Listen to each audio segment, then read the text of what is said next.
Assalamualaikum warahmatullahi wabarakatuh. Perkenalkan, nama saya Alfian Ardiansyah dari Fakultas Ilmu Keolahragaan, jurusan Ilmu Keolahragaan. Pada kesempatan kali ini saya akan meringkas tentang materi protease dan ubiquitin.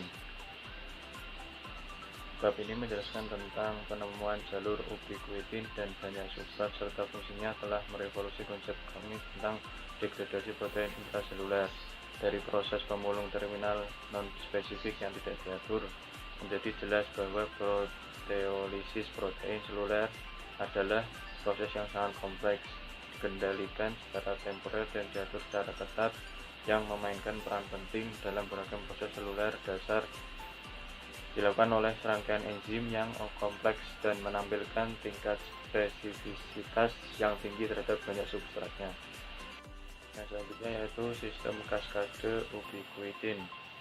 Mesin konjugasi ubiquitin E1, enzim ini menghasilkan perantara thiolester berenergi tinggi dengan ubiquitin yang melibatkan residu cis internal.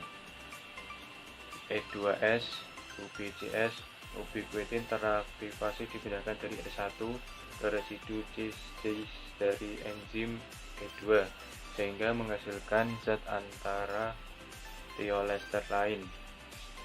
Genom Saccharomyces cerevisiae menyediakan 13 protein mirip E2 dan banyak lagi yang telah dijelaskan pada mamalia. Beberapa E2 terlibat dalam proses seluler tertentu, sementara peran E2 lainnya masih belum jelas. Motif struktural target protein untuk ubiquitination. Banyak substrat dari jalur tersebut dikenal oleh ligan yang berbeda melalui motif tertentu. Ini dapat berupa modifikasi primer, sekunder, pasca translasi.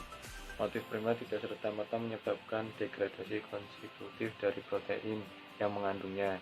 Mereka dapat disembunyikan dan diekspos hanya setelah salah cetak atau disosiasi subunit.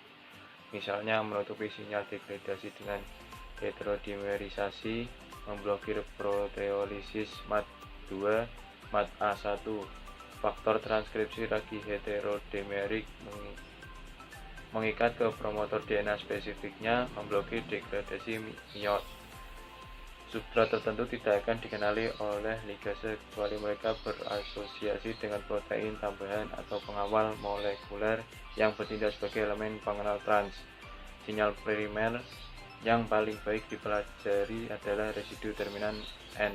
Asosiasi dengan protein tambahan seperti onkoprotein virus atau pendamping molekuler telah terbukti mempercepat degradasi substrat tertentu.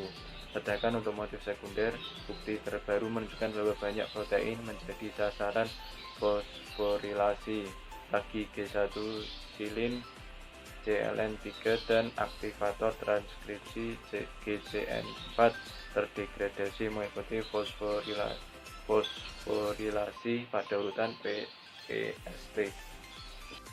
Yang selanjutnya yaitu protein mirip ubiquitin.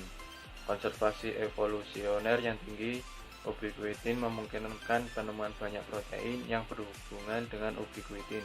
Beberapa seperti Parkin yang terlibat dalam patogenesis beberapa bentuk penyakit Parkinson lebih besar dari ubiquitin dan memiliki dominan mirip ubiquitin yang hanya menampilkan sedikit homologi dengan ubiquitin. Mereka tidak memiliki C-terminal gli dan tidak dapat dikonjugasikan.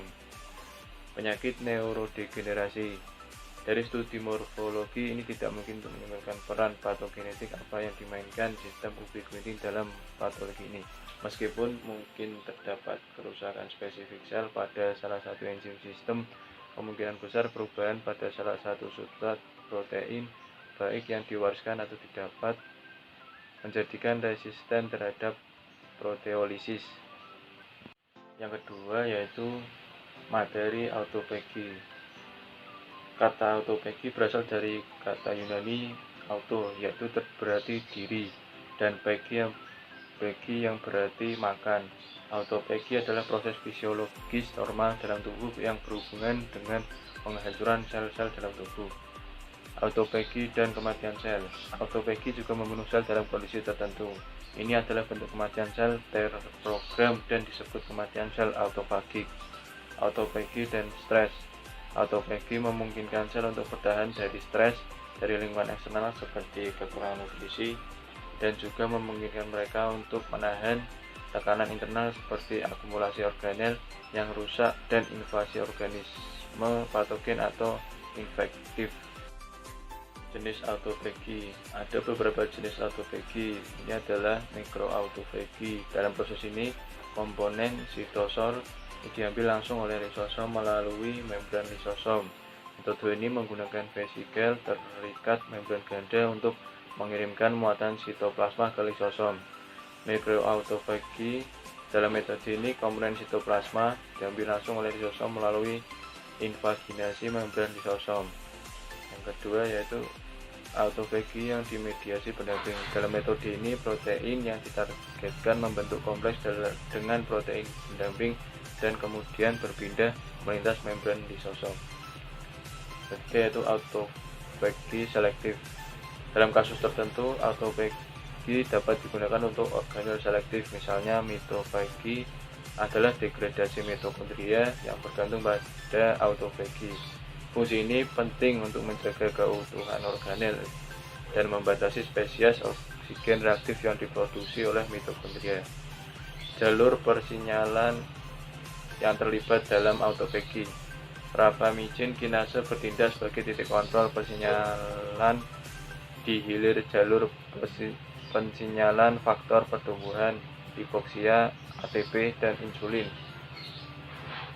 Kinase P13 atau kinase dan reseptor faktor pertumbuhan dapat mengaktifkan TOR kinase ketika mutasi tersedia, dan ini dapat meningkatkan pertumbuhan dan translasi protein.